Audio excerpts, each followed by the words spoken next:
Bonjour, l'Assemblée plénière du César qui vient de se réunir a voté un rapport sur le développement de l'activité physique et sportive en milieu professionnel. Marie-Christine Place, qui est la présidente de la commission jeunesse, sport, culture, éducation populaire et intergénérationnelle du César Auvergne-Rhône-Alpes, a mené ce travail. Marie-Christine Place, alors si on comprend bien quelle est la thématique de ce sujet à travers le titre de la contribution, est-ce que vous pouvez nous dire un peu plus pourquoi vous avez fait le choix de cette thématique ? On a décidé de se saisir de ce sujet puisqu'il répond à de nombreux enjeux. Des enjeux liés à l'inégalité d'accès à la pratique de l'activité physique et sportive, mais aussi des enjeux liés à la lutte contre la sédentarité et l'inactivité physique, qui a été renforcée notamment suite à la crise sanitaire que l'on vient de traverser. Et puis des enjeux aussi liés à la qualité de vie au travail et la compétitivité des entreprises. Alors finalement, comment vous avez organisé un petit peu la contribution ?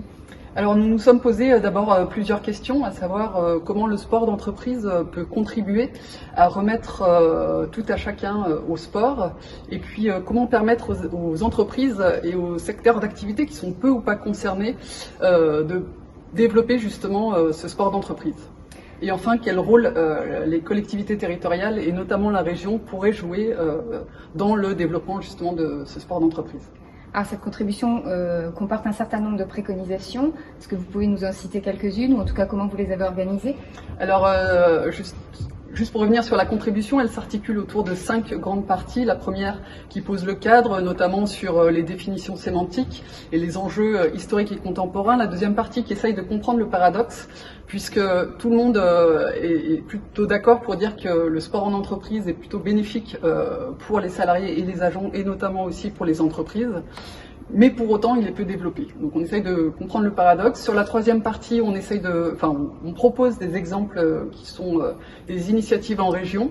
La quatrième partie permet justement d'identifier les freins et les leviers pour le développement de l'activité physique et sportive en milieu professionnel, et aussi de mettre l'accent sur les points de vigilance que l'on a pu identifier.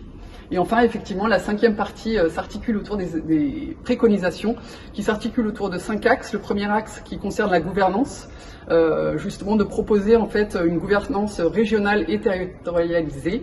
Le deuxième axe sur la sensibilisation, mettre en place une plateforme qui permet justement de rassembler en fait tous les documents sur le sport d'entreprise, tous les guides, et de mettre justement en réseau tous les acteurs.